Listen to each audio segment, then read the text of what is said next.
But 2025 wasn't just a year of movies, it was a year of consequences. Obsession, blood, betrayal, and twists that hit hard. From wild forests to vampire battles to ping pong wars fought like life and death. These films didn't request attention, they took it. Today, we rank the 10 best movies of 2025. No safe picks, no looking back. Just cinema that left a scar and a story worth remembering. And what do you plan to do if this dream of yours doesn't work out? That doesn't even enter my consciousness. Oh, this is my town. You didn't know. We start in the woods of Michigan with Volcan Zadora. Writer-director Joel Potrykus pulled off a rare feat here. He invited us into a story where we had absolutely no map. We follow two friends on a hiking trip with a hidden, heavy purpose. It starts as a slow burn, maybe even a bit plodding for the impatient, but Potrykus is actually tightening a noose. By the time the climax hits, it's a total shock to the system, evolving into a morality tale that refuses to leave your head. My name is Derek Skiba, and you're watching Faces of Death. They don't do intros. Oh my gosh, Marty.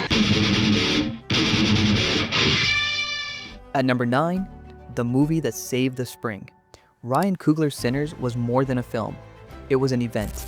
Michael B. Jordan playing twins fighting off a vampire insurgency. It sounds like pure popcorn, but Coogler infused it with such thematic weight that it became a genuine phenomenon. It was the original blockbuster we desperately needed, proving that audiences will still show up for something fresh if it's crafted with this much soul. Hey, it's you? Of course it's me. Open the door. That ain't your brother. Number 8 brings us a Spike Lee joint that reminds us why he's a master of the craft. Highest to Lowest takes the DNA of Kurosawa's high and low and transplants it into the high-stakes world of a modern music mogul. Is it messy? Yes. Does it take wild tangents? Always. But Denzel Washington is electric here. It's a thrill ride that only Spike could build. Imperfect, loud, and completely unmissable. I know what it is to risk everything you have for something that you want. I know what that means, to have nothing and want everything. What is that? Insurance. That's Jake from State Farm. Coming in at 7 is Die My Love. Lynn Ramsey doesn't just make movies, she captures fever dreams.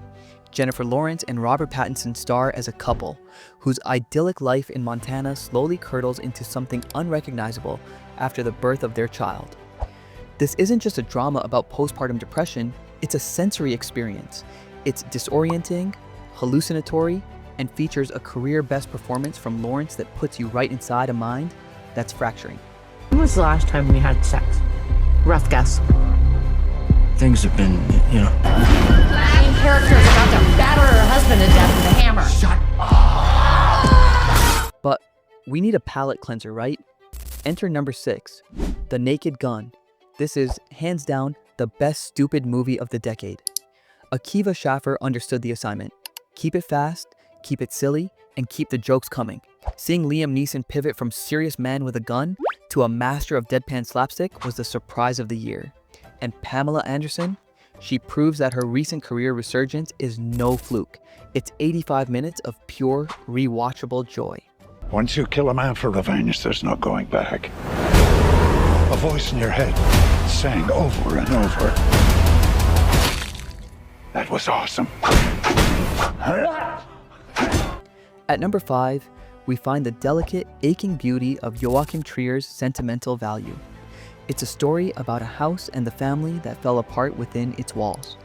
When a father, played with layers of complexity by Stellan Skarsgård, returns after years of absence, the fallout is handled with such grace. It's a film about the heavy baggage of memory and the fragile possibility of forgiveness. It's quiet, but it carries immense power. Är det igen med det? Best som har skjedd deg? Skal vi vært der litt mer da? Number 4 is a film that grew on me like a shadow, Roofman. On the surface, it's a quirky tale about a guy who robs McDonald's and lives in a Toys R Us. But don't let the posters fool you. Director Derek Cianfrance has actually made a deeply melancholic study of a man who feels the world closing in on him. Channing Tatum and Kirsten Dunst find the heartbeat in this story, turning what could have been a wacky heist movie into something haunting and human. Police believe the Roofman may still be in the area. What the? Oh my God! Then, there's the adrenaline spike of number 3, Caught Stealing. Darren Aronofsky is known for punishing his characters, but he's never had this much fun doing it. Austin Butler plays a former ball player turned bartender who gets caught in a lethal web all because he agreed to cat sit. It's a 1990s Manhattan noir that moves like a bullet. It's pulpy, it's stressful, and it's arguably the most entertaining thing Aronofsky has ever put on screen. Suppose you're Jewish, are you? Eat, skinny boy. You know you're gonna upset her. My runner-up for the year is a raw nerve of a film.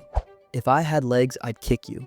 Rose Byrne gives the performance of her life as Linda, a woman buckling under the weight of raising a medically complex child. Director Mary Bronstein refuses to judge her protagonist, even when Linda falters.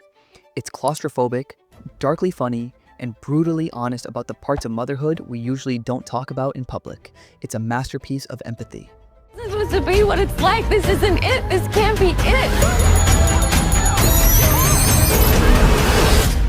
Everything is under control.